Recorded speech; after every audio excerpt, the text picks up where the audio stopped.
السلام عليكم ورحمة الله وبركاته. إن الحمد لله وحده والصلاة والسلام على من لا نبي بعده. أما بعد فأعوذ بالله من الشيطان الرجيم. بسم الله الرحمن الرحيم. قل هل يستوي الذين يعلمون والذين لا يعلمون.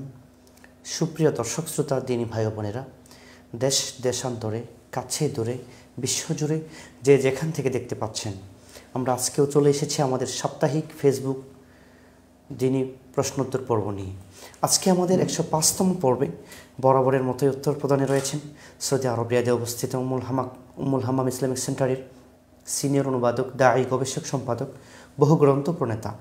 এছাড়াও বাংলাদেশের ঢাকায় অবস্থিত ঐতিহ্যবাহী দ্বীনী প্রতিষ্ঠান মাদ্রাসাতুল হাদিস নাজিরবাজার ঢাকায়ের সম্মানিত মুহাদ্দিস এবং বাংলাদেশের লক্ষ্মীপুর জেলায় অবস্থিত হাবরুল উম্মাহ মডেল মসজিদ ও মাদ্রাসা কমপ্লেক্স এবং এরই মহিলা শাখা আসমা বিনতে আবু বকর রাদিয়াল্লাহু তাআলা আনহা মহিলা মাদ্রাসায়ের মাননীয় প্রতিষ্ঠাতা পরিচালক শেখ মুস্তাফিজুর রহমান মাদানী হাফিজাহুল্লাহ রাআ। আমরা সরাসরি চলে যাচ্ছি আমাদের শ্রদ্ধেয় শেখের কাছে। আসসালামু আলাইকুম। ওয়ালাইকুম আসসালাম ওয়া রাহমাতুল্লাহি ওয়া বারাকাতুহু। জি আলহামদুলিল্লাহ। আমরা কি আমাদের প্রশ্নোত্তর পর্বে যেতে পারি? ইনশাআল্লাহ। আজকে প্রথমেই যে বিষয়টি আপনার কাছ থেকে আমরা জানতে চাচ্ছি, জনৈক ব্যক্তি তার কোনো এক বক্তব্যে বলেছেন, আমি আল্লাহ তাআলার কাছে কখনো ক্ষমা চাই না, কখনো তাওবা করি না, কেননা আমার কোনো পাপ নেই। একজন মুসলিম হিসেবে এই কথা বলা তার কতটুকু যুক্তিযুক্ত রয়েছে? আলহামদুলিল্লাহি রাব্বিল আলামিন ওয়া সলাতু ওয়াসসালামু আলা সাইয়্যিদিল মুরসালিন নবিয়িনা মুহাম্মদ ওয়া আলা আলিহি ওয়া সাহবিহি আজমাইন, আম্মা বা'দ। প্রিয় ভাইরা, আমাদের সামনে যে প্রশ্ন এসেছে খুবই গুরুত্বপূর্ণ একটি প্রশ্ন, কারণ এ জাতীয় প্রশ্ন আসলে দৃষ্টতাই বটে। কারণ এমন কোনো মানুষ নেই যিনি পাপ করেন না। পাপের ধরন আবার ভিন্ন ভিন্ন রয়েছে। রসুল আকরাম সাল্লাল্লাহু আলাইহি ওয়াসাল্লাম নিজেই ইস্তেগফার করতেন। রসুল শিক্ষা দিয়েছেন আমাদেরকে ইস্তেগফার। এমনকি রসুল ইসলামের জীবনের শেষ অবস্থায় আল্লাহ শানের পক্ষ থেকে ইস্তেগফার করার জন্য আদিষ্ট হয়েছেন। আল্লাহ শান সূরা নাসরের মধ্যে বলেন, ফাসাব্বিহ বিহামদি রাব্বিকা ওয়াস্তাগফির, যে আপনি শেষ সময়ের মধ্যে আল্লাহর পবিত্রতা বর্ণনা করবেন, প্রশংসা করবেন, ইস্তেগফার করবেন। এই ইস্তেগফারটা কী জন্য? কারণ মানুষের সাধারণত ভুল হবে, এটাই স্বাভাবিক মানুষ হিসাবে। কারণ রসুল বলেছেন নিজেই, কুল্লু বনি আদম খাত্তা ওয়া খায়রুল খাত্তাইন তাওয়াবুন, যে প্রত্যেক আদম সন্তানই পাপী, দোষী, এবং তার মধ্যে শ্রেষ্ঠ হচ্ছে যে দোষ স্বীকার করে, আল্লাহর দিকে ফিরে আসে তিনি। আর নবীদের দোষ কী ধরনের? যে ঘাটতি অনুভব করা। অন্য হাদিসের মধ্যে রসুল আকরাম সাল্লাল্লাহু আলাইহি ওয়াসাল্লাম এইভাবে বলেছেন যে মানুষের মধ্যে গাফলা আসে, যে মানুষ অনেক সময় আল্লাহর জিকির থেকে আপনার বিমুখ হয়ে যায় বা অন্যদিকে খেয়াল চলে যায়। তো এই খেয়াল চলে যাওয়ার কারণে এটাকে তারা দোষ সাব্যস্ত করে, মনে করে যে এটাই দোষ। কারণ একটা বান্দা হিসেবে আল্লাহর সবসময় জিকিরে থাকা, আল্লাহর কৃতজ্ঞতা আদায় করা, আল্লাহকে নিয়ে ব্যস্ত থাকা, এটা হচ্ছে দাবি। কারণ আল্লাহর সৃষ্টি, সুতরাং সৃষ্টি স্রষ্টামুখী হবে, এটাই নিয়ম। কিন্তু যদি কখনো জিকির থেকে গাফেল হয়ে যায়, অন্য কাজে ব্যস্ত হয়ে যায়, যে এখন আল্লাহকে স্মরণ করছে না, তখন তারা দোষ হিসেবে ধারণা করে। এই জন্য ফরজ সালাতের প্রতি ইস্তিগফারের কথা এসেছে। কারণ ফরজ সালাত আদায় করার পর সে তো আর পাপ করে নাই, কিন্তু ফরজ সালাত যে কোয়ালিটি অনুযায়ী হওয়ার কথা, সেই কোয়ালিটি অনুযায়ী হয়েছে কি না, এই যে ঘাটতি একটা, এই ঘাটতি পূরণার্থে আল্লাহর কাছে ক্ষমা চাওয়া, যে আল্লাহ আমি ক্ষমা চাচ্ছি, যেরকম আমি আপনার ইবাদত করার জন্য আদিষ্ট, সেইভাবে আমি ইবাদত করতে পারি নাই, বিদায় আমি ক্ষমা চাচ্ছি, যতটুকু আমার সাধ্য ছিল তাই করেছি। এই যে ঘাটতি পূরণের জন্য। আর আম্বিয়া কেরাম এসে জিকির থেকে গাফিলতির কারণে মাঝে মাঝে গাফিলতি আসে যায় মানুষ হিসাবে, এই জন্য তারা যে বড় কোনো দোষ করেছে, পাপ করেছে, এই জন্য না। সুতরাং ব্যক্তি বিশেষে মানুষের অপরাধের দৃষ্টিকোণ ভিন্ন হতে পারে। আর এই ভিন্নতার কারণেই আম্বিয়া কেরাম আদিষ্ট ছিলেন ইস্তেগফারের জন্য। আর মানুষ তো আদিষ্ট অবশ্যই। এই কারণে রাসূল আকরাম সাল্লাল্লাহু আলাইহি ওয়াসাল্লাম মানুষ সম্পর্কে বলেছেন, মানুষকে উদ্দেশ্য করে, যে আইয়ুহান নাস ইস্তাগফিরু রাব্বাকুম ওয়া তুবু ইলাইহি ফাইন্নী আস্তাগফিরুল্লাহ ওয়া আতুবু ইলাইহি ফিল ইয়াউমি আকসারা মিন 70 মাররা অন্য বর্ণনা আছে আকসারা মিন 100 মাররা, যে হে মানুষ, তোমরা তোমাদের প্রতিপালকের কাছে ক্ষমা চাও এবং তার দিকে ফিরে আসো, কারণ আমি দৈনন্দিন 70 বার বা 100 বারের বেশি আল্লাহর কাছে ক্ষমা চাই, আল্লাহর দিকে ফিরে আসি, তওবা করি। সুতরাং এটা কেন বলেছেন? কারণ রসুলের তো এসে ঘাটতি পূরণের ব্যাপার বা জিকির থেকে গাফেল হওয়ার ব্যাপার, কিন্তু মানুষ তো সরাসরি অপরাধে জড়িত। সুতরাং কোনো ব্যক্তি এরকম দৃষ্টতা দেখাতে পারে না যে আমার কোনো অপরাধ নেই, না, আপনি অপরাধী, আপনি মানুষ হিসেবে মানসিক দুর্বলতা আপনার মধ্যে আছে। সুতরাং এই দুর্বলতা থাকাও সত্ত্বেও আপনি এরকম বলা যে আমি কোনো অপরাধ জীবনে করে নেই, এটা তো মানে বিরাট দৃষ্টতাই বটে। হ্যাঁ, সুতরাং এরকম দৃশ্যতা কেউ দেখাতে যাবেন না। নিজকে অপরাধী ভাবা এটা হচ্ছে আল্লাহর করুণা পাওয়ার মাধ্যম। নিজকে এরকম শয়তানের কাজ, এটা শয়তানের তো দৃষ্টতা দেখিয়েছ আল্লাহর সামনে। আল্লাহ আদেশ করছেন আদম ইসলামকে সেজদা দেওয়ার জন্য, সে যুক্তি দাঁড় করে যে আনা খায়রুম মিনহু, আমি তার থেকে উৎকৃষ্ট। এখানে তো উৎকৃষ্ট আর নিকৃষ্ট এগুলো ভাবার কোনো ব্যাপার নেই, আদিষ্ট হয়েছে কাজ করতে হবে তাকে। সুতরাং এরকম নিজকে শ্রেষ্ঠ মনে করা, নিজকে ভালো মনে করা, এটা অহংকার বা আত্মম্ভরিতা, আত্মসন্তুষ্টি, হ্যাঁ, যে নিজের কাজের উপর সন্তুষ্ট থাকেন না, বরং একজন মানুষের শ্রেষ্ঠত্বের আলামত হচ্ছে নিজের মধ্যে ঘাটতি অনুভব করা। এই কারণে ইবনুল কাইয়িম রাহমাতুল্লাহ এর চমৎকার কথা বলেছেন যে অনেক মানুষ আছে সাধারণ দৃষ্টিতে সে পাপ করে নাই, ছোট থেকে বালেগ হওয়ার পর থেকে শরীয় সম্মতভাবে চলার চেষ্টা করেছে, কিন্তু এর বিপরীতে আরেকজন মানুষ বালেগ হওয়ার পরে অনেক অপরাধ করেছে, কিন্তু পরবর্তীতে সে যেন সঠিক লাইনে ফিরে আসে, তার মধ্যে এমন অনুশোচনা বোধ আসে যে সবসময় ঘাটতি অনুভব করে। সে মনে করে যে আল্লাহ কি আমাকে আসলে ক্ষমা করবে, আমি যে অপরাধ করছি। এই কারণে পুরো জীবন সে কান্নাকাটিতে থাকে এবং এটা ক্ষতিপূরণের জন্য সে বেশি বেশি নফল ইবাদত করে। তিনি বলছিলেন যে ব্যক্তি একেবারে অপরাধ করে নাই, অনেক সময় এমন হয় যে ওই ব্যক্তির চাইতে এর পজিশন বেড়ে যায়, কারণ যে অপরাধ করে নেই তার অনুশোচনা বোধ আসে না, সে আল্লাহর কাছে কান্নাকাটি করে না। যেরকম একজন অপরাধী আল্লাহর কাছে কান্নাকাটি করে আর আল্লাহ তার কাছে ধর্ণা দেওয়াই চায়, যে বেশি বেশি আল্লাহর কাছে ধর্ণা দিবে। এই কারণে যে আল্লাহর কাছে কোনো কিছু চায় না তাকে তার উপর রাগ করে, মাল্লাম ইয়াসারিল্লাহি ইয়াগদাবা আলাইহি। তো সুতরাং আল্লাহর কাছে ধর্ণা দেওয়াটাই আসলে মানুষের নিজের ঘাটতি অনুভব করাই এবং কৃতজ্ঞতা আদায়ের চেতনা, এটা কিন্তু গুরুত্বপূর্ণ। এই কারণে রাসূল আকরাম সাল্লাল্লাহু আলাইহি ওয়াসাল্লামকে যখন হযরত আয়েশা বলছেন যে আপনি পাও ফুলিয়ে ফেলতেছেন রাত্রে এরকম দাঁড়িয়ে দাঁড়িয়ে সালাত আদায় করে, আপনি তো আগে পরে গুনাহ সব আল্লাহ মাফ করে দিয়েছেন, ঘোষণাই দিয়েছেন। উনি বলছেন আফালা আকুনু আবদান শাকুরা, আমি কি আল্লাহর কৃতজ্ঞ বান্দা হব না? সুতরাং এই চেতনা আল্লাহর প্রতি তার যে দায়িত্ব, আল্লাহর যে ইবাদত করার দায়িত্ব, এটার মধ্যে ঘাটতি অনুভব করা, এটাই আল্লাহর নিয়ামতের বিপরীতে কতটুকু কী করা দরকার সেই ক্ষেত্রে নিজের অপূর্ণতা অনুভব করা, সেটাই তো একটা বান্দার কাজ। সুতরাং এরকম দৃষ্টতা কখনো দেখানো উচিত নয়, এটা হচ্ছে শয়তানি চেতনা। জি, জাযাকুমুল্লাহু খায়রা। দেখতে পাচ্ছি আবরার রহমান ভাই প্রশ্ন করেছেন, সুবহানাল্লাহ আলহামদুলিল্লাহ বলে আসমান ও জমিনের মাঝে নেকি দিয়ে সব ভর্তি হয়ে যায়, এটা কি প্রথম আসমান নাকি পুরো 7 আসমান পর্যন্ত ভর্তি হয়ে যায়? প্রিয় ভাইজান, সাধারণত আকাশ বলতে মানে মানুষের উপরে যে আকাশ এটাই বোঝায় ভর্তি করে। 7 আসমান, ওইখানে তো মানুষের সাথে সম্পৃক্ত নাই। সুতরাং আমাদের উপরে যে আকাশের কথা বলা হচ্ছে সেটাই দুনিয়ার আকাশ, এতটুকুই। জি, জাযাকুমুল্লাহ। প্রিয় ভাই প্রশ্ন করেছে, সহিহ বুখারীতে একটা হাদিস আছে যেখানে রাসূল সাল্লাল্লাহু আলাইহি ওয়াসাল্লাম নামাজরত অবস্থায় আকাশের দিকে তাকাতে নিষেধ করেছেন, তাকালে দৃষ্টিশক্তি কেড়ে নেওয়ার কথা বলেছেন। এটা কি শুধু নামাজের সময় নাকি নামাজের বাইরেও দোয়া বা কোরআন তিলাওয়াতের সময় আকাশে তাকানো নিষেধ? জি না ভাই, এটা হচ্ছে শুধু সালাতের সময়। সালাতের সময় উপর দিকে নিষেধ করেছেন তাকাতে, এটা হচ্ছে সালাতের সাথে বিশেষ। সালাত ছাড়া অন্য সময় আকাশের দিকে তাকাইতে পারেন, রাসূল সাল্লাল্লাহু আলাইহি ওয়াসাল্লাম অন্য সময় আকাশের দিকে তাকাইতেন, ঠিক না? এই কারণে ওটা কোনো দোষের বিষয় না। জাযাকুমুল্লাহ। প্রিয় ভাই প্রশ্ন করেছেন, শায়েখ বেশি বেশি ইস্তেগফার পড়ার ফজিলতগুলো। যে ব্যক্তি সবসময় ইস্তেগফারকে নিজের কর্ম বলে ধারণ করে নেয়, মানে সবসময় এটা নিয়ে জড়িত থাকে, তখন আল্লাহ জাল্লাহু শাআনহু তার সমস্ত চিন্তা পেরেশানি দূর করে দেন এবং তার সংকীর্ণতাগুলো দূর হয়ে যায়, কোনোখানে সে আটকায় না। আর ইস্তেগফার করলে তো অবশ্যই আল্লাহ জাল্লাহু শাআনহু খুশি হন, আযাব থেকে রক্ষা পাওয়া যায়। ওমা কানাল্লাহু মুআযযিবুহুম ইস্তাগফিরুন, কোরআন মাজিদের মধ্যে আল্লাহ বলেছে যে দুইটা, এই কারণে সাহাবায়ে কেরাম বলতে দুইটা নিরাপত্তার জায়গা ছিল আমাদের জন্য, একটা চলে গেছে, মানে রাসূল আকরাম সাল্লাল্লাহু আলাইহি ওয়াসাল্লাম থাকা অবস্থায় আল্লাহ জাল্লাহু শাআনহু বিরাট বিপদ দিয়ে মানুষকে ধ্বংস করে দিবেন না, এটা একটা বলে যে রাসূল চলে গেলেন। দ্বিতীয়টা এখনও থাকি গেছে, সেটা হচ্ছে ইস্তেগফার। ইস্তেগফার করলে আল্লাহর আযাবের সম্মুখীন হবে না। সুতরাং এটা নিরাপত্তা একটা বুঝছ ইস্তেগফার। সুতরাং ইস্তেগফারের গুরুত্ব অনেক বেশি। আর আমাদের তো এটা প্রশ্ন পর্ব, বিস্তারিত বলার এখানে সুযোগ নেই, সুতরাং এতটুকুই যথেষ্ট হবে ইনশাআল্লাহ। জি, ইমরান খান ভাই প্রশ্ন করেছেন, যারা হারাম ইনকামের মাধ্যমে অধিক সম্পদ অর্জন করে তারা যদি সেই হারামের মধ্যে না জড়িয়ে থাকতো তবে কি আল্লাহ তাআলা তাদেরকে হালাল উপায়ে উক্ত সম্পদ দান করতেন না? জি ভাই, অবশ্যই চমৎকার কথা। আল্লাহ জাল্লাহু শাআনহু যার জন্য যতটুকু বরাদ্দ করেছেন সেটা হালাল উপায়ে আসবে, এটাই নিশ্চিত। কিন্তু সে অসৎ উপায় অবলম্বন করে ওই জিনিসই পাবে যেটা সে এমনি হালাল উপায়ে পাইতো, বাড়তি কিছু পাবে না। হ্যাঁ, ঠিক না? বাড়তি কিছু পাওয়ার কোনো সুযোগই নেই। বাড়তি যেটা প্রত্যেকের বরাদ্দ আছে, কাহা, যে কোনো মানুষ মারা যাবে না যতক্ষণ পর্যন্ত তার রিজিক সে ভোগ না করবে। এই কারণে রাসূল বলেছেন ফাত্তাকুল্লাহ ওয়া আজমিলু ফিত তালাব। সুতরাং তুমি আল্লাহকে ভয় করো, উপার্জনের ক্ষেত্রে সুন্দরভাবে শরীয়সম্মতভাবে উপার্জন করো, কারণ প্রত্যেকে নিজের বরাদ্দের বাইরে কিছু পাবে না।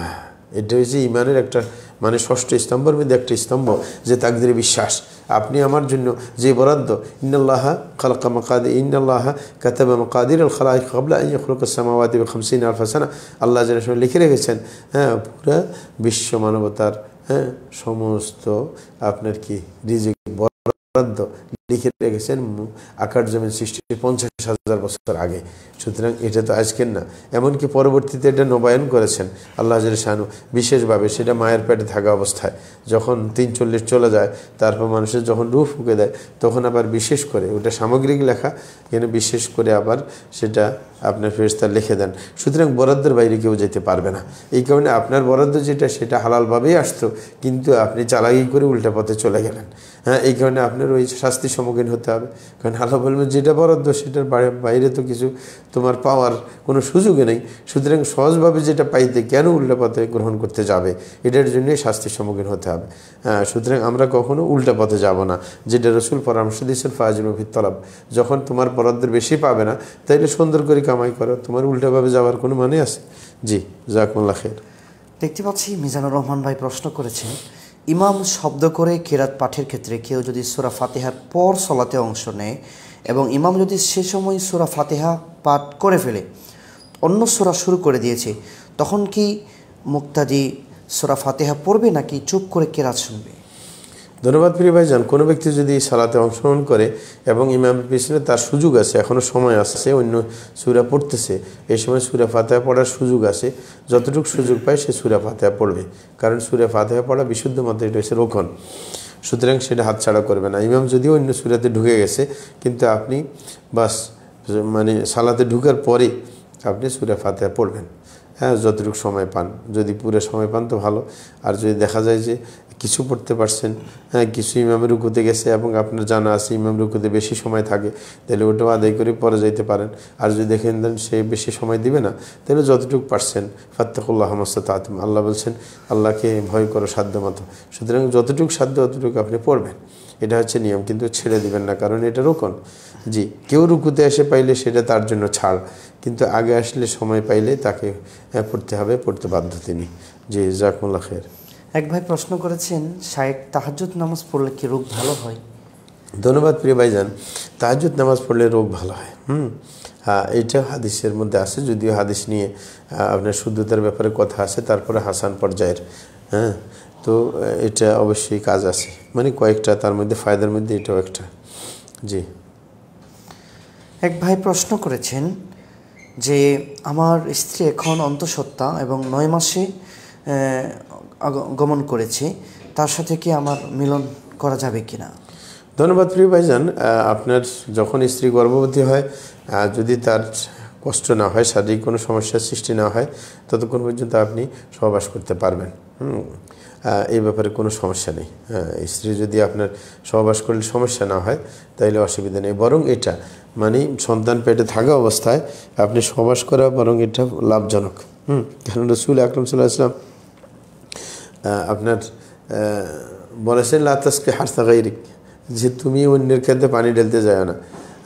ঠিক না, মানে আরেকজনের ক্ষেত, মানে ওই যে নিসাউকুম হারসুল লাকুম বলা হয়েছে, যে তোমাদের স্ত্রী তোমাদের আপনার ক্ষেত স্বরূপ, যে ফসলের ক্ষেত।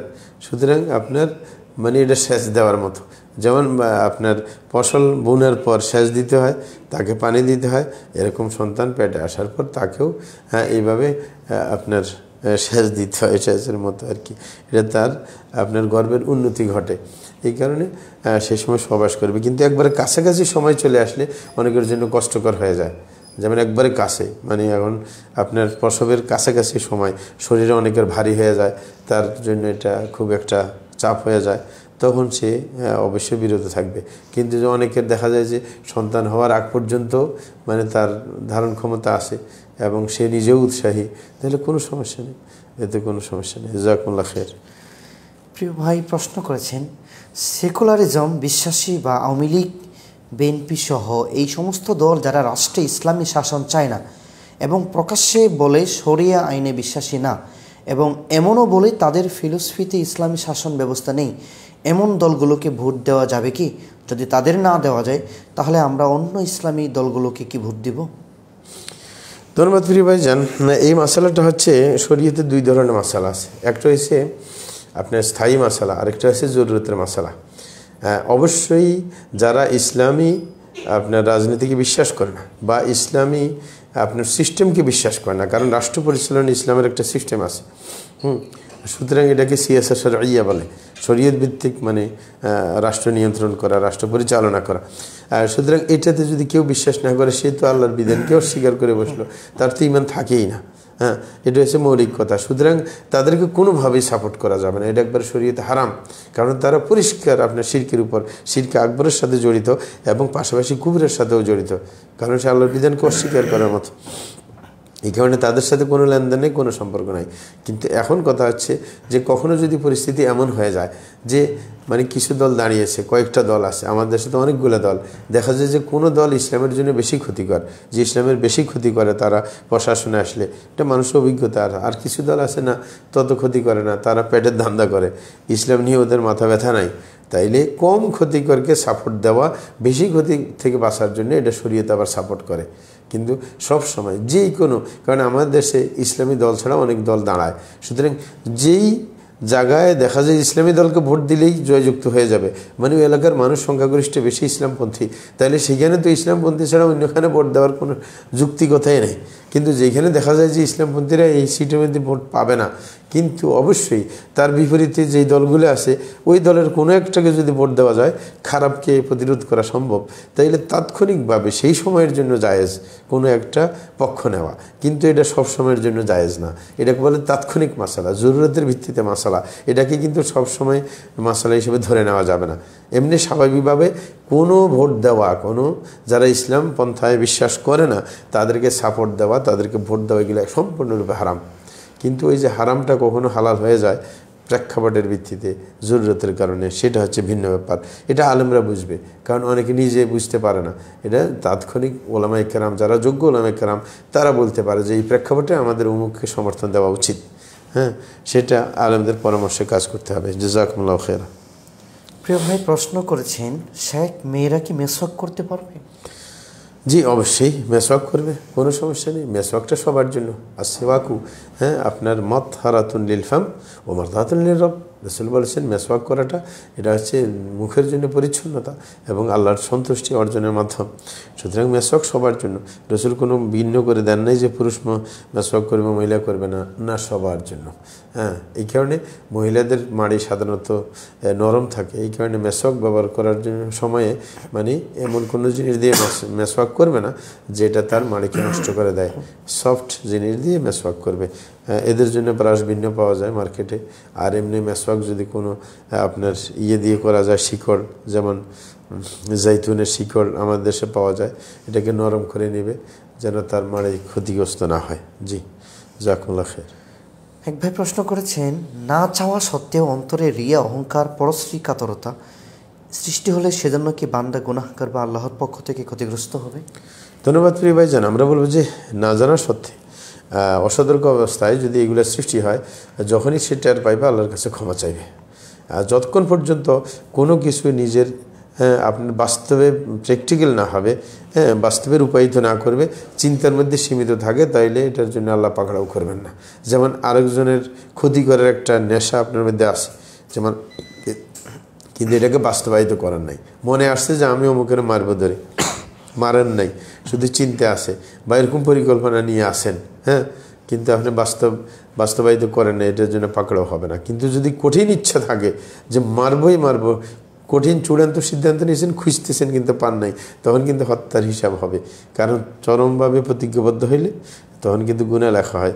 এই কারণে রাসূল বলছেন আল কাতিল মাকতুল ফিন্নার, যে হত্যাকারী যাকে হত্যা করা হচ্ছে দুইজনে জাহান্নামে যাবে। সাহাবায়ে কেরাম জিজ্ঞাসা করছে যে হত্যা করেছে সে না পাপী, যে হত্যার শিকার হয়েছে সে কেন পাপী? বলে যে সেও তো ইচ্ছা করছিল হত্যা করার জন্য, কিন্তু সুযোগটা পাইল না। কিন্তু তার মানে আজম ছিল যে ওকে হত্যা করার, কিন্তু সুযোগটা পাইল না আর কি। কারণ দুইজন তো আর একসাথে হত্যা হয় না, যে কোনো একজন আগে পরে হয়। এত যে যার আগেই মৃত্যু লেখা আছে সে হত্যার সম্মুখীন হয়েছে, কিন্তু ওই যে আজমের কারণে তারও কিন্তু হত্যার কি গুনাহ দেওয়া হবে। ওই পর্যায়ে না গেলে এর আগে মনের মধ্যে, যেটাকে আরবিতে খাওয়াতের বলা হয়, মনে আসে যায় মানে কোনো খারাপ চিন্তা চেতনা যত পর্যন্ত প্র্যাকটিক্যালি করবে না তত পর্যন্ত লেখা হবে না। এটা হচ্ছে মানুষের আল্লাহর পক্ষ থেকে দয়া। জি, জাযাকুমুল্লাহ খাইর। এক বোন প্রশ্ন করেছেন, আসসালামু আলাইকুম শেখ, এখনকার সময়ে একজন মানুষের উপর কত টাকা হলে হজ করতে হবে, হজ ফরজ হবে? আমার বাবার চাকরির পেনশন বাবদ 22 লক্ষ টাকার মতো পাবে। এখন সমস্যা হলো আমার 5 ভাই কেউ স্বাবলম্বী হয়নি। এই ক্ষেত্রে আমার বাবার জন্য হজ করা ফরজ নাকি আমার ভাইদেরকে স্বাবলম্বী করা ফরজ?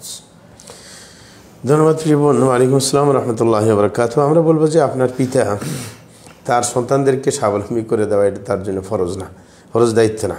ফরজ দায়িত্ব হচ্ছে ছেলে বালক হওয়া পর্যন্ত তার খরচ চালাবে, এবং বালক হয়ে গেলে সে যে কোনো মানে উপার্জনের কোনো মাধ্যম শিখিয়ে দেওয়া এটা বাপের দায়িত্ব। তারপরে কর্মক্ষম হয়ে এলে নিজের ভবিষ্যৎ নিয়ে নিজে চিন্তা করবে। স্বাবলম্বী হইবেন কতটুকু সে রিজিক আসবে আল্লাহর পক্ষ থেকে সেটা বরাদ্দ ভিন্ন। হ্যাঁ, সব ছেলে একরকম স্বাবলম্বী হবে না, কেউ করে দিতেও পারবে না। যার ভাগ্যে কোনো সম্পদ নেই তাকে পিতা দিয়ে গেলেও সেগুলো উড়েই ফেলবে, কিন্তু আরেকজনের সম্পদ, হ্যাঁ আপনার ভাগ্যে টাকা আছে, অল্প সম্পদ পাই ওইটাকে মানে বিশাল আকারে রূপ ধারণ করবে আল্লাহর দেওয়া বরকতের মাধ্যমে। আর সুতরাং কেউ কাউকে স্বাবলম্বী করে দেওয়া দায়িত্ব আল্লাহর পক্ষ থেকে পায় নাই। সুতরাং আপনার পিতা যখন 22 লক্ষ টাকা পাবে সরকারের পেনশন, তাইলে আপনার পিতার সর্বপ্রথম কাজ হবে যে তার উপর হজ ফরজ হয়ে যাবে, হজ করবে। হজ করে তারপরে সে তার বাকি টাকা দিয়ে যদি সন্তানদেরকে স্বাবলম্বী করার যতটুকু সাধ্য থাকে সেভাবে করবে। তার যেটা ফরজ করণীয় সেটা আগে সারবে। এটা স্বাবলম্বী করা এটা তার দায়িত্বের মধ্যে পড়ে না। জি, এটা হচ্ছে তার পক্ষ থেকে দয়া। কোনো পিতার যদি আপনার টাকা অনেক থাকে, ছেলেকে বিয়ে করে দেওয়া, সব বিয়ের কাজে সহযোগিতা করা, এটা হচ্ছে তার প্রতি আহসান। কিন্তু এই কারণে আরব দেশে অনেকে ছেলের বিয়ের টেনশনও করে না, কারণ এর বিয়ে করবে। হ্যাঁ, এটা বাপের দায়িত্ব না, ছেলেকে বিয়ে করে দিবে, তাকে ঘর বানিয়ে দিবে, হ্যাঁ তাকে আয় রোজগারের একটা পথ খুলে দেবেন না, এইগুলো বেহুদা কথা। শরীয়তে কোনো এটা দায়িত্ব দেয় নেই। কিন্তু শরীয়তের কথা আসে তোমার কাছে যখন অর্থ প্রচুর আসে, তো প্রচুর আসলে তুমি তো আর ভোগ করতে পারবে না, তা আসে যখন সন্তানরাই তো এটা পরে মিরাস হিসেবে ভোগ করবে, তাইলে আগে থেকে তাকে সচ্ছলভাবে রাখার সুযোগ থাকলে রাখবে, আহসান করবে তার উপর, ঠিক না? কারণ সেটাও সৎকার সওয়াব। এই কারণে ফ্যামিলির উপর ব্যয় করা এটা কিন্তু সদকা, কিন্তু বাধ্যতামূলক না। জি, জাযাকুমুল্লাহ খাইর। এক ভাই প্রশ্ন করেছেন, মুস্তাদরাকে হাকিমের লেখক বলেছেন বুখারী ও মুসলিম তাদের শর্তে আসার পর যে হাদিসগুলো তাদের কিতাবে লিপিবদ্ধ করতে পারেন নাই, ওই হাদিসগুলো উনি নাকি ওনার মুস্তাদরাকে হাকিমে লিপিবদ্ধ করেছেন। এ কথা কতটুকু সত্যি? মুস্তাদরাকে হাকিমের সব হাদিস কি বুখারী মুসলিমের শর্তে সহি? ধন্যবাদ ভাইজান। আমরা বলবো যে না, এটা হচ্ছে দাবি মাত্র। অনেকে তো সহি ডাইরেক্ট দাবি করছে, এটা তো মুস্তাদরাকে হাকিমে দাবি করে না যে আমার সবগুলো সহি। কিন্তু অনেকে যেমন সহি ইবনে হিব্বান, হ্যাঁ, কিন্তু ইবনে হিব্বান যে একবারে বিশুদ্ধ কোনো আলেম আজ পর্যন্ত এটা একমত হয় নাই, মানে এটা ওনার দাবি মাত্র। সহি ইবনে খুজাইমা, হ্যাঁ, উনি দাবি করে গেছেন আমারটা শুদ্ধ, কিন্তু বাস্তবে যাচাইয়ের পর দেখা গেছে শুদ্ধ না, কেন মানে অশুদ্ধ হাদিস আছে। তো মুস্তাদরাকে হাকিম বলছে শর্ত অনুযায়ী, কিন্তু আসলে সবখানে ওনার দাবি সত্য প্রমাণিত হয় নাই। মুস্তাদরাকে হাকিমের মধ্যে দুর্বল হাদিস আছে। সুতরাং এটা ওনার প্রচেষ্টা বা ওনার দাবি, এটা কিন্তু দোপে টিকে নাই। যেরকম বুখারী মুসলিম টিকে গেছে, বুখারী মুসলিমের ব্যাপারে বিশ্বের কেউ বলতে পারে না যে এটা একবারে দুর্বল হাদিস, ঠিক না? শুধু বুখারীর ব্যাপারে কয়েকটা হাদিসের ব্যাপারে বলা হয়েছে উনি যে মান নির্ধারণ করেছেন ওই মানে পড়ে নাই। যেমন আলবানী রহমতুল্লাহ আলাইহি এরকম কয়েকটা হাদিস নিয়ে কথা বলেছেন, কিন্তু বিশ্বের সমস্ত আপনার উম্মাহ এটাকে বিশুদ্ধ হিসাবে মেনে নিয়েছেন। এই কারণে সেটা আপনার মানার মতো মানে এজমাই কিন্তু একটা পন্থা এসে গেছে, হ্যাঁ, সবাই একমত হওয়ার কারণে। কিন্তু ওই যে ওনার কথা হয়েছে ওই পর্যায়ে পড়ে নাই। কিন্তু সেই মুস্তাদরাকে হাকিমের মধ্যে উনি দাবি করলেও, হ্যাঁ, ইস্তেদরাক করছেন ঠিকই, কিন্তু ওই যে একবারে শর্তের উপর হুবহু পড়ছে ওই মানে হয়েছে তা না। জি, জাযাকুমুল্লাহ খাইর।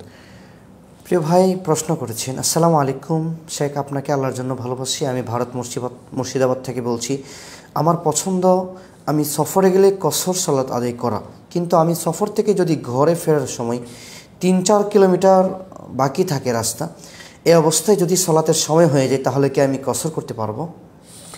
ধন্যবাদ প্রিয় ভাইজান। প্রথম কথা হচ্ছে আল্লাযী আহবাবতানা ফিহ, আল্লাহ আপনাকে ভালোবাসুন, যেই জন্য আমাদেরকে ভালোবেসেছেন। তো পরবর্তী কথা হচ্ছে যে আপনি যখন সফরে থাকেন, সফরের শেষ সময় যদি সালাতের টাইম হয়ে যায়, কাছাকাছি আপনি এসে জামাতে সালাত আদায় করতে পারবেন। এতটুকু দূরত্ব যে আপনি এলাকায় এসে জামাতে সালাত পড়তে পারবেন, এই সুযোগটা থাকলে আপনি আগে পড়ে নেবেন না। যদি এমন হয় যে আপনি বাড়ি পৌঁছতে জামাত পাবেন না কোথাও, এরকম সুযোগ হয়, তাইলে আগে পড়ে নিতে পারেন। আগে কয়েক কিলোমিটার আগে থাকতে আপনি সেটাকে আগের নামাজের সাথে যোগ করে ফেলতে পারেন। যেমন একজনে আপনার বাড়িতে পৌঁছবে আসরের টাইমে, কিন্তু আসরের টাইম আগে ঢুকে গেছে কয়েক কিলোমিটার থাকতে, কিন্তু এখনও কি ও জোহরও আদায় করে নাই, তাহলে জোহর আসর একসাথে আদায় করার সময় ও আসরটাকে মিলে ফেলবে। কারণ সে তো গেলে দেখা যায় যে আধা ঘন্টা 1 ঘন্টা পরে, মানে সালাতের টাইম হওয়ার পরে এলাকায় পৌঁছবে, তখন কিন্তু সে জামাত থেকে বঞ্চিত হবে। এই কারণে যে আগে জামাতের সাথে জামাতের সওয়াব পাওয়ার জন্য একত্র করে নেওয়ার সুযোগ আছে এলাকায় পৌঁছার আগ পর্যন্ত। এলাকায় পৌঁছে গেলে কিন্তু এই সুযোগ নেই যে আপনি এলাকায় পৌঁছানোর পরও ঢুকিয়ে মাত্র আদায় করবেন কসর, এটা তো চলবেই না। ওটা সফরের অধীন থাকতে হবে, এলাকার বাইরে থাকা অবস্থায়। কারণ সফরের হিসাব হয় এলাকার বাইরে গেলে, আপনি নিজের এলাকায় থাকা অবস্থায় সফরের কোনো হিসাব নাই। যেমন আপনি কসর পড়বেন, জমা করবেন, এগুলো নিজের এলাকার বাইরে গিয়ে তারপরে আপনি শুরু করবেন। আর ওই যে এলাকার বাইরে থাকা অবস্থায় আপনি জমা করতে পারেন, যদি আপনি এলাকার মধ্যে এসে জামাতে অংশগ্রহণ না করতে পারেন, ওইভাবে আপনি করে নিতে পারেন। আশা করি বুঝতে পেরেছেন। জাযাকুমুল্লাহু খায়রান। এক ভাই প্রশ্ন করেছেন, সম্পদ বা অন্যান্য ক্ষয়ক্ষতির সময় ধৈর্যের পুরস্কার রয়েছে, অপরদিকে দুশ্চিন্তার জন্য বান্দা গুনাহ মোচন হয়। প্রশ্ন হলো, আল্লাহর পক্ষ থেকে পরীক্ষার সম্মুখীন হলে কিভাবে ধৈর্য ধারণ করব? দুশ্চিন্তা সহ নাকি দুশ্চিন্তা মুক্ত, কোনটাতে বেশি আল্লাহ সন্তুষ্টি অর্জিত হয়? ধন্যবাদ প্রিয় ভাই জান। আমরা বলবো যে অবশ্যই সাবিরিন, আল্লাহ নিজেই বলেছেন যে যারা ধৈর্য ধরে বিপদ আপদে তাদেরকে সুসংবাদ দেওয়ার জন্য। তো আমরা বলবো যে ব্যক্তি বিশেষে বেশ কম হয়। ধৈর্যের আসলে মূল কথা হচ্ছে তাকদিরে যার যত বেশি কঠিন বিশ্বাস থাকবে সে মানে অত আল্লাহর উপর সন্তুষ্ট থেকে ধৈর্য ধরতে পারে। অনেকে ধৈর্যের সাথে ধৈর্য হালকা হওয়ার কারণে আপনার মনের অনেক টেনশন এসে যায়, কারণ সে ওই উপরের পর্যায়ে পৌঁছতে পারে নাই। একজনে বিপদে পড়েছে আলহামদুলিল্লাহ বলা, সেটা তো অনেক উপরের কথা। যে আল্লাহর প্রতি তারপরেও আল্লাহর প্রশংসা করা, সেটা উচ্চ পর্যায়ের। কিন্তু অনেকে এরকম পর্যায়ে নাও যাইতে পারে, যদি আলহামদুলিল্লাহ বলতে পারে। যেমন কারোর বাচ্চা মরে গেছে, সে যদি আলহামদুলিল্লাহ বলতে পারে, তখন ফেরেশতাদেরকে আল্লাহ বলে যে ইবনুল হুবাইতা ফিল জান্নাহ ওয়াসাম্মু হুবাইতুল হামদ, যে একজনের বাচ্চা মারা গেছে সে বলছে আলহামদুলিল্লাহ, তখন ফেরেশতাদেরকে আল্লাহ বলে তার জন্য জান্নাতে একটা ঘর বানাইবে, নাম দিবে এটা বাইতুল হামদ। কারণ সে আল্লাহর প্রশংসা, বিপদে পড়ে আল্লাহর প্রশংসা, মানে সে আল্লাহর উপর এত বেশি আস্থাশীল যে আল্লাহর যে কোনো সিদ্ধান্ত মানে নেওয়া তার জন্য কোনো কষ্টকর না। তাইলে সেই পর্যায়ে যাইতে পারলে তো অনেক বেস্ট, সেটা উচ্চ পর্যায়ের। আরেকটা হচ্ছে যে না আপনি এই পর্যায়ে যাইতে পারেন নাই, মনে খারাপ লাগে, চিন্তা লাগে, তারপরও আপনি মনে করেন যে না শরীয়তের সিদ্ধান্ত হচ্ছে ধৈর্য ধরা, আমি ধৈর্য ধরে আসি, আমি মুখ দিয়ে খারাপ কিছু বাইর করবে না। এই কারণে তো ইব্রাহিম যখন মারা গেছে, রসুল আকরাম সাল্লাল্লাহু আলাইহি ওয়াসাল্লামের ছোটো ছেলে বাচ্চা, রসুল ইসলামের কোলে থাকা অবস্থায় মারা গেল। রসুল বলছে ওয়াইন্না লিফিরাকিকা ইয়া ইব্রাহিম লামাহজুনুন, বলে যে তোমার বিচ্ছেদ বেদনায় আমরা কি মানে কি বলে যে চিন্তিত। ওই যে চিন্তা আসে, ছোট বাচ্চার প্রতি দয়াবোধ আসে, এই কারণে হুজুন যে চিন্তা এটা আসে। কিন্তু উনি কোনো মুখ দিয়ে খারাপ কোনো কথা বাইর করেন না, যে আল্লাহর প্রতি ক্ষোভ প্রকাশ করার এরকম কোনো কথা বলে নাই। কিন্তু হুজুন আসতেই পারে, চিন্তা আসতেই পারে, সবসময় যে এক অবস্থা যাবে তা না। কিন্তু বেশি ভালো হচ্ছে আল্লাহর উপর সন্তুষ্টি নিয়ে আলহামদুলিল্লাহ বলে আল্লাহর প্রশংসা করা। কিন্তু না হইলে দুশ্চিন্তা থাকলেও যদি মানে আল্লাহর উপর ক্ষোভ প্রকাশ করে কিছু না বলে, ধৈর্য ধরে থাকে, সেটা হইলেও কম না, সেটাও অনেক কিছু। এখন তো অনেকে এতটুকুও পারে না। জি, জাযাকুমুল্লাহ খায়র। প্রিয় ভাই প্রশ্ন করেছেন, ইব্রাহিম নবী ছাড়া কোনো রাষ্ট্রে কোনো জাতির পিতা থাকতে পারে কি? ধন্যবাদ ফ্রি ভাইজান।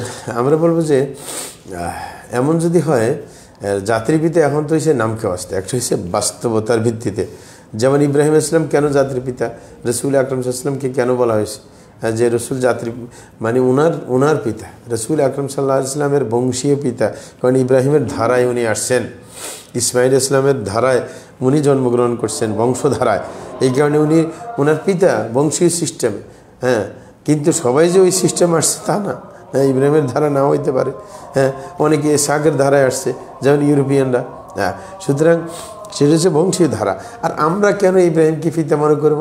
কারণ রসুল আকরম সাল্লাল্লাহু আলাইহি ওয়াসাল্লামকে আপনার পিতার সমতুল্য বলা হয়েছে। হ্যাঁ, এমনকি এমন কোরআনের আয়াতের মধ্যে এরকম লেখা আছে ওয়াজওয়াজহু উম্মাহাতুকুম ওয়া হুয়া আবুন লাকুম। এটা কিন্তু সাহায্যটা কি আপনার কেরাত, যে তিনি তোমাদের কি পিতা।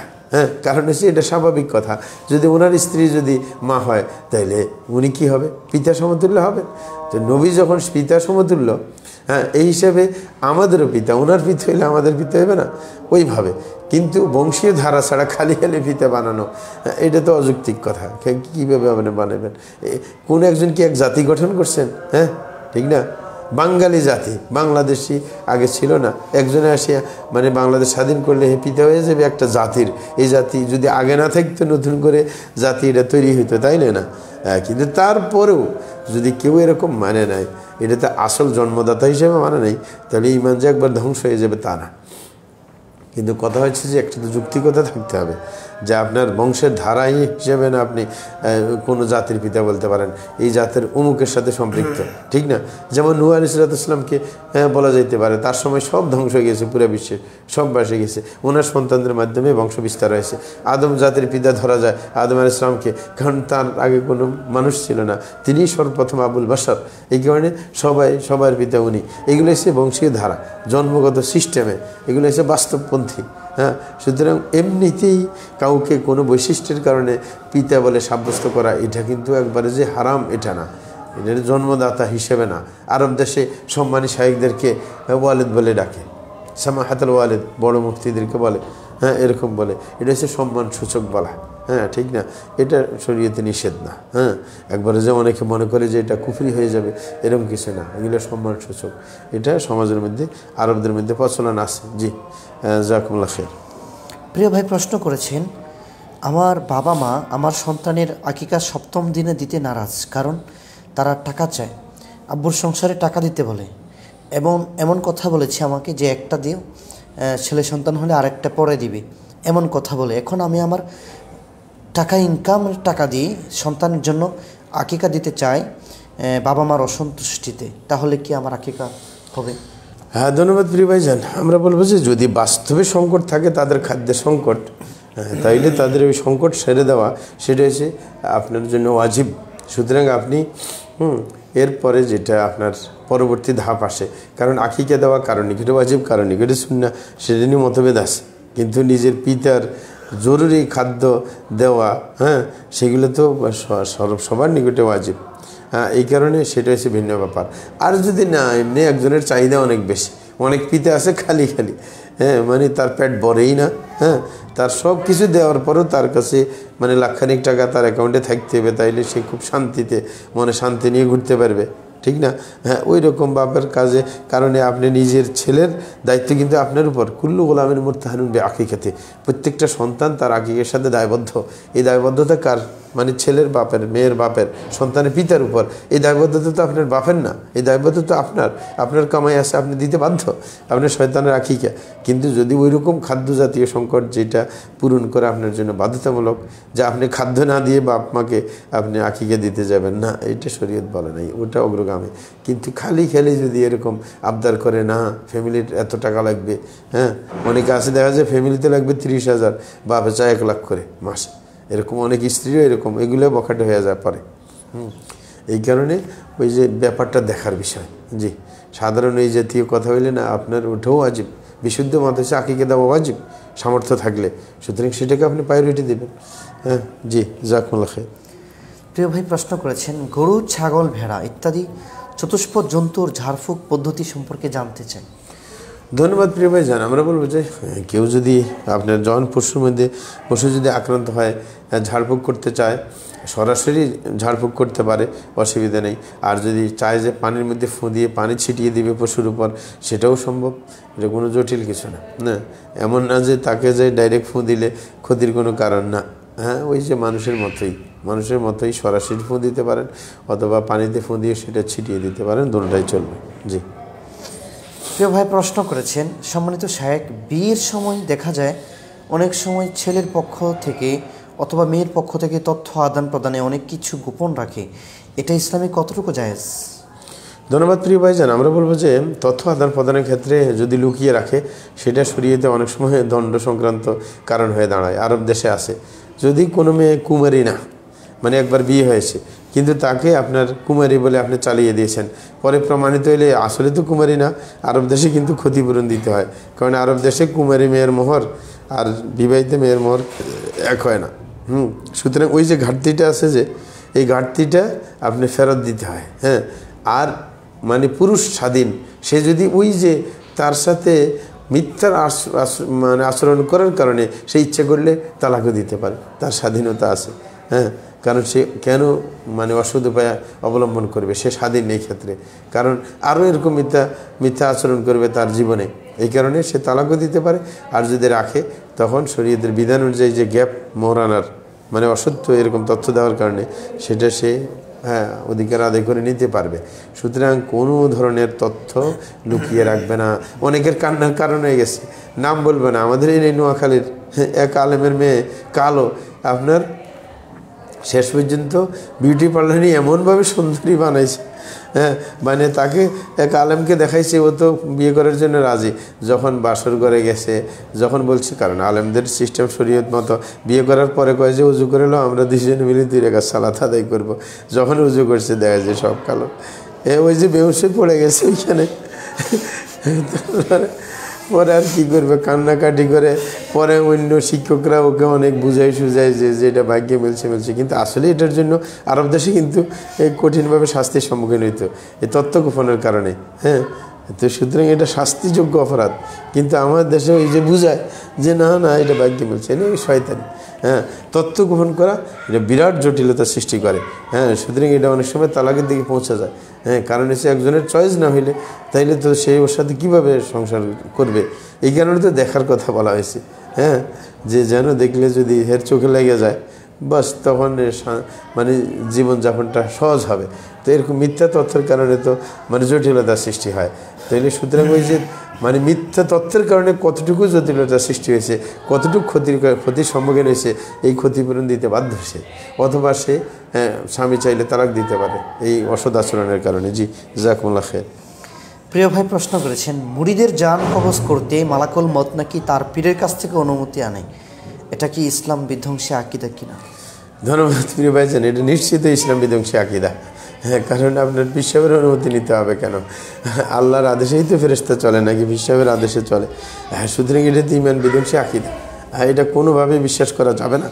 তাইলে তো আপনি মনে করেন যে ফেরেশতারা আল্লাহর আদেশের বাইরে চলে না, ফালুন মাই উমারুন। কোরআনে আল্লাহই বলছেন যে ফেরেশতা কোনো কাম করে না আদেশ ছাড়া, আল্লাহর পক্ষ থেকে আদেশ ছাড়া। তাইলে কি ওই বন্দার অনুমতি নিতে যাবে পিসাবের? হ্যাঁ, অনেক পিসাব আছে এগুলো নিজেই জানাতে যাবে না, মানে শিরিক কুফরের সাথে জড়িত থাকার কারণে ওর আবার পরামর্শ নিতে যাবে, ওর অনুমতি নিতে যাবে, এগুলো বেহুদে কথা, ঈমান বিধ্বংসী কথা। জি, জাযাকুমুল্লাহ খায়র। প্রিয় ভাই প্রশ্ন করেছেন, শায়েখ মোহাম্মদ বিন উসাইমিনকে নির্বাচনে অংশ নেওয়ার হুকুম সম্পর্কে জিজ্ঞাসা করা হয়েছিল। তিনি জবাবে বলেন, আমি মনে করি নির্বাচনগুলোতে অংশ নেওয়া ফরজ। আমরা যাকে ভালো মনে করি তাকে সহযোগিতা করব, কারণ ভালো লোকেরা যদি ঢিলেমি করে তাহলে এই স্থানগুলোকে দখল করবে, খারাপ লোকেরা দখল করে বসে থাকবে যারা সুবিধাবাদী। তাই আমাদের উচিত যাকে যোগ্য মনে করি তাকে নির্বাচিত করা। এই ফতোয়ার আলোকে কি আহলে হাদিস আলেমদের উচিত নয় নির্বাচনে অংশ নেওয়া? ধন্যবাদ প্রিয় ভাইজান। আমরা বলবো যে এগুলো হচ্ছে ভিন্ন ভিন্ন প্রেক্ষাপটে দেওয়া হয়েছে। হ্যাঁ, আপনি শেখ ওসাইমিন রহমতুল্লাহ এটা ব্যাপক আকারে দেয় না। এখন সুবিধাবাদীরা ওনার ফতুয়া নিয়ে লাফালাফি করলে কিচ্ছু করার নেই। হ্যাঁ, কারণ হচ্ছে উনি ওনার প্রেক্ষাপটে, যেমন আরব দেশের সিস্টেম ভিন্ন। যেমন আরব দেশে কিছু এই যে মিউনিসিপ্যালিটি বা অন্যান্য কিছু নির্বাচন চালু হয়েছে। হ্যাঁ, সো ওই রকম মানে যদি সঠিক মানে গণতান্ত্রিক সিস্টেমের বাইরে হয়ে, আর গণতন্ত্রের মধ্যেও যদি কোনো এলাকায়, আগে বলছি না জরুরি ফতুয়া, যে কোনো এলাকায় যে ভালো একটা গ্রুপ আছে, হ্যাঁ, যারা মানে সম্ভাবনাময় যে তাদের সাথে থাকে, যদি তাদেরকে সাপোর্ট করা যায়, সংসদে গিয়ে যদি তারা কথা বলতে পারে, ইসলামের কোনো সুবিধা আদায় করতে পারে বা সুবিধা আদায় না করতে পারলেও ক্ষতির থেকে বাঁচিয়ে দিতে পারে, এরকম সম্ভাবনা থাকে, তাহলে তাকে সাপোর্ট দেওয়া আপনার যাইতে পারে, কোনো অসুবিধা নেই। বরং মারাত্মক ক্ষতির সময় তখন মানে ওয়াজিব হয়ে যেতে পারে, ফরজ হইতে পারে, পরিস্থিতি বুঝে। এগুলো হচ্ছে জরুরি মাসালা। কিন্তু জরুরি মাসালাকে নিয়ে আপনি লাফালাফি করলে তো হবে না।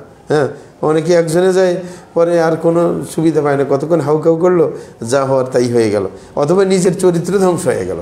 অনেকে আসে সংসদে যাওয়ার পরে এর আগের মতো চরিত্র থাকে না, চরিত্র নষ্ট হয়ে যায়, কারণ অন্যজনের সাথে চলতে চলতে এর অভ্যাস খারাপ হয়ে যায়। হ্যাঁ, সুতরাং নিজকে রিস্কে ফেলানোর কোন মানে আছে? আর আপনি সংসদে গিয়ে আপনি তো প্রথম আর সংবিধানকে আপনি পবিত্র মনে করে আপনি ওটা ধরেই সংবিধান মানে সংবিধানের উপর শপথ নিতে হয়, তাহলে এটা কি শরীয়ত চায়? না।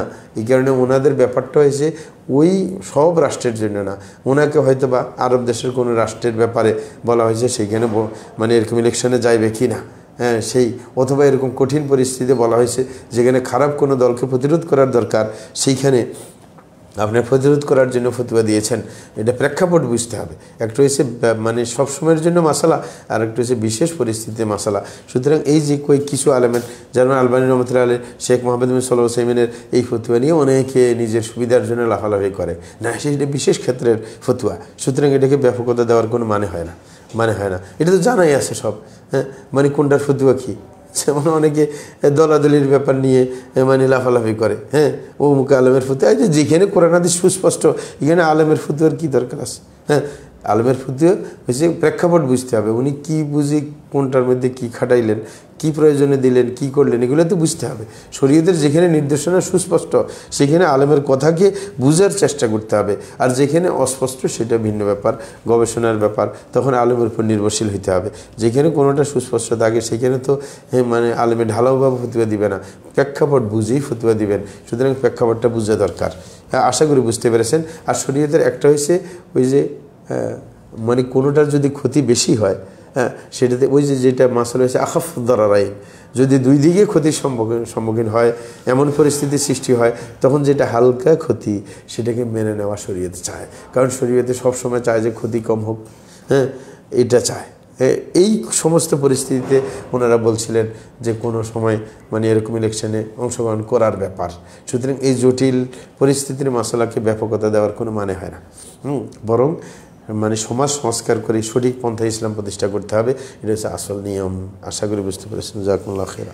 প্রিয় ভাই প্রশ্ন করেছেন, দেশের প্রেক্ষাপটে অনেক জায়গায় এমন পরিস্থিতি দেখা যায় যে কোনো নামধারী ইসলামিক দল ক্ষমতায় আসলে বিকৃত ইসলাম সবার উপর চাপিয়ে দিবে বা সালাফি আলেমদের কোণঠাসা করে রাখবে এবং খারেজি বা শিয়া মতবাদ প্রচার করবে।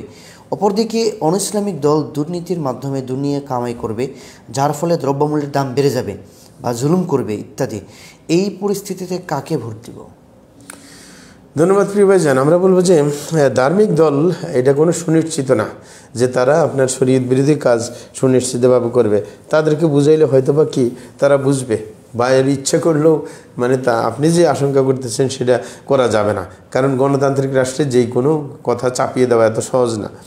সুতরাং একটা হচ্ছে আন্দাজ করে বলা, আরেকটা হচ্ছে এর কুফুরি মতবাদ। হ্যাঁ, সে সুযোগ পাইলে আপনার ওই লেজুড়িগিরি করবে, কাফেরদের কথা শুনবে। হ্যাঁ, যেমন কি আমাদের দেশে দুইটা দল, কেউ আমেরিকার কথা শুনে, কেউ আপনার ইন্ডিয়ার কথা শুনে। তাহলে এরা তো আরেকজনের কথা এখন ভদ্র দেখতেছেন, একসময় ওদের সুবিধার্থে ইসলাম বিরোধী আপনার আইন পাশ করার জন্য উঠে পড়ে লাগবে। সুতরাং যার ইমানে ঠিক নেই, যে ইসলামকে প্রতিষ্ঠা হোক এটা ভালোই বাসে না, তাকে কোনোভাবে সাপোর্ট করা যাবে না। ইসলামপন্থীকে আপনি সাপোর্ট করবেন, তার দ্বারা যদি কোনো সাইডে মানে ইখতলাফি মাসালার মধ্যে কোনো হটকারিতা পাওয়া যায় সেটার জন্য সে দোষী হবে, তাকে বোঝানোর সুযোগ আছে। কারণ সে তো পরকালকে বিশ্বাস করে, সে তো পরকালের শাস্তিকে ভয় করে, কিন্তু হয়তো বা বুঝের ভুলের কারণে ব্যতিক্রম হতে পারে। এই কারণে আপনি অন্য অনইসলামী দলকে সাপোর্ট করতে পারেন না, কারণ সে মিসগাইডেড হইতেই পারে। ভয়ঙ্কর কিছু তার দ্বারা অঘটন ঘটানো সম্ভব। আমরা দেখছি শাহবাগীদেরকে নিয়ে যখন কথা হয়েছিল, প্রথমে তো কিছু ইসলামী দল তাদেরকে সাপোর্ট করছে, লাস্ট পর্যন্ত তো সবাই সরে গেছে, কারণ সবাই বুঝতে পারছে শুধু ইসলামপন্থীরা, যারা ইসলামপন্থী না তাদের সাথে হাজারো গুণ ভালো। দুঃখিত। তো সেটা বলছিলাম, এই কারণে ইসলামপন্থীদেরকে সাপোর্ট করে, এটাই আসল নিয়ম। জাযাকুমুল্লাহ খাইরা। প্রিয় ভাই প্রশ্ন করেছেন, আলিমুল গায়েব বিশ্বাসকারী আল্লাহ ছাড়া অন্য কেউ গায়েব জানেন, এমন বিশ্বাসকারী আলেমের পিছনে কি সালাত পড়া যাবে? জি ভাই, যদি আপনি নিশ্চিত হইতে পারেন সে আলেমুল গায়ব আল্লাহ ছাড়া অন্য কাউকে মনে করে, তাহলে তার পিছনে সালাত আদায় করে নাজায়েজ, কারণ সে মুশরিক, শিরকে আকবরে জড়িত। সুতরাং তার পিছনে সালাত আদায় করা যাবে না, এবং সে একভাবে শিরকে আকবরে আবার কুফরে আকবরের সাথেও জড়িত। এটা শিরিক এবং কুফরি দুটোটাই। জি, জাযাকুমুল্লাহ খাইর। প্রিয় ভাই প্রশ্ন করেছেন, সুর করে কি বক্তব্য দেওয়া কি জায়েজ? ধন্যবাদ প্রিয় ভাইজান। আমরা বলবো যে যদি কেউ তার মূল ভিত্তি ঠিক রাখে, সুর করলে মানুষ আকর্ষিত হয়, ওরকম যদি করতে পারেন এটা দোষের কিছু না। হ্যাঁ, কিন্তু সুর দিতে গিয়ে আপনার কথার যদি মাহাত্ম্য হারিয়ে যায়, যে অনেক আছে যারা সুরেলা বক্তা, এরা কিন্তু মাহাত্ম্যপূর্ণ কথা বলতে পারে না, কারণ তারা সুর দিতে গিয়ে ওই যে সুরের পিছনে লাগে থাকে, গবেষণাগত কথা, গুরুত্বপূর্ণ কথা সাপ্লাই দিতে পারেন না। আর সুরের কথা মানুষ ওই কানে সুখ পায়। অনেক দ্বারা সুরের বক্তার ওয়াজ শুনি, আমি ছোটোকালে অনেককে ট্রাই করছি, মানে সুরেলা বক্তার ওয়াজ আমরাও নিজে শুনছি, ভালো লাগছে, তাই যে বক্তব্যের পরে আর বলতে পারিনি যে কী বলছে, মানে ওই দিকে সুরের দিকেই মন গেছে, কানে সুখ লাগছে। হ্যাঁ, এরকম অনেককেও জিজ্ঞাসা করছে আপনি কিছু মনে আছে, একজন না তো, হ্যাঁ মনে নাই। সুতরাং অনেক সময় সুরের পিছনে মূল কথার গুরুত্ব হারিয়ে যায়। কিন্তু যদি স্বাভাবিকভাবে, হ্যাঁ মানে বেশি বাড়াবাড়ি না করে যদি একটু সুরও থাকে, আবার গুরুত্বপূর্ণ কথা সাপ্লাই দেওয়া যায়, এই সুর কিন্তু আপনার শরীয়ত বিরোধী না। হ্যাঁ, অসুবিধার কিছু নেই, কিন্তু মূলটা ঠিক রাখতে হবে, খাঁটি কোরআন সুন্নাহকে প্রচার করতে হবে। হ্যাঁ, সুর দিতে গিয়ে নিজের মন গড়া কথা সাপ্লাই দিলে হবে না। জাযাকুমুল্লাহ খাইরা। প্রিয় ভাই প্রশ্ন করেছেন, লূত আলাইহিস সালাম কি ইব্রাহিম আলাইহিস সালামের সমসাময়িক নবী, এবং উভয়ের মধ্যে কি কোনো রক্তের সম্পর্ক ছিল? জি, লূত ইব্রাহিম আলাইহিস সালামের সমসাময়িক নবী, এটা ইয়েতে আসছে, কোরআনের মধ্যে আসছে। তার আত্মীয়তার বন্ধন আছে, কিন্তু এখন সুনিশ্চিত আমার মনে পড়তেছে না আত্মীয়ের বন্ধন ধরনটা। জি, ওনার আত্মীয়ের মধ্যেই। জি, প্রিয় ভাই প্রশ্ন করেছেন, আমার আপন ভাইয়ের বিয়ের মধ্যে গায়ে হলুদে গান বাজনা বাদ্যযন্ত্র ইত্যাদি বাজানো হবে, এই অবস্থায় যদি আমি তার বিয়েতে অংশগ্রহণ না করি তাহলে কি আমি পাপী হব? ধন্যবাদ প্রিয় ভাইজান। কারোর বিয়ে অনুষ্ঠানে অংশগ্রহণ করা যদি পাপ সেখানে নিশ্চিত, আপনি প্রতিরোধ করতে পারবেন না, সেই বিয়ে বয়কট করবেন, শুধু আপনার বাইরের বিয়ে হইলেও। কারণ আপনি পাপের সাথে জড়িত হইতে পারেন না। যদিও অলিমার দাওয়াতে, অনেক সময় অলিমার দাওয়াত হয় না, আরেক বাড়িতে খাইতে যায়, মেয়ের বাড়িতে, এটা তো কিন্তু জায়েজ নেই। কিন্তু যদি আপনার ভাইয়ের অলিমা অনুষ্ঠান, কিন্তু সেই রকম পাপের সাথে জড়িত হবে, আপনি বয়কট করে চলে যেতে পারেন, দূরে চলে যেতে পারেন, ওই অংশগ্রহণ না করতে পারেন, কারণ আপনি পাপের সমর্থন করতে যাবেন কেন? আর যদি চান যে আমি প্রতিরোধ করতে পারবো অবস্থান করে, তাইলে আপনি থাকবেন, নাহলে দূরে সরে যাবেন, নিজকে পাপ থেকে রক্ষা করতে হবে। জাযাকুমুল্লাহ খাইরা। দেখতে পাচ্ছি আমাদের সময় একেবারেই শেষ হয়ে গেছে। আজকের মতো আমরা এখানেই সমাপ্ত করতে যাচ্ছি। ইনশাল্লাহ সামনে আমরা আমাদের জিজ্ঞাসার বিষয়গুলো আমরা প্রশ্নের মাধ্যমে জেনে নেব ইনশাল্লাহ। আমরা আমাদের সম্মানিত ওস্তাদের দেওয়ার মাধ্যমে আজকের লাইভ শেষ করতে যাচ্ছি। সুবহানাকাল্লাহু ওয়া বিহামদিকা আশহাদু আল্লা ইলাহা ইল্লা আনতা আস্তাগফিরুকা।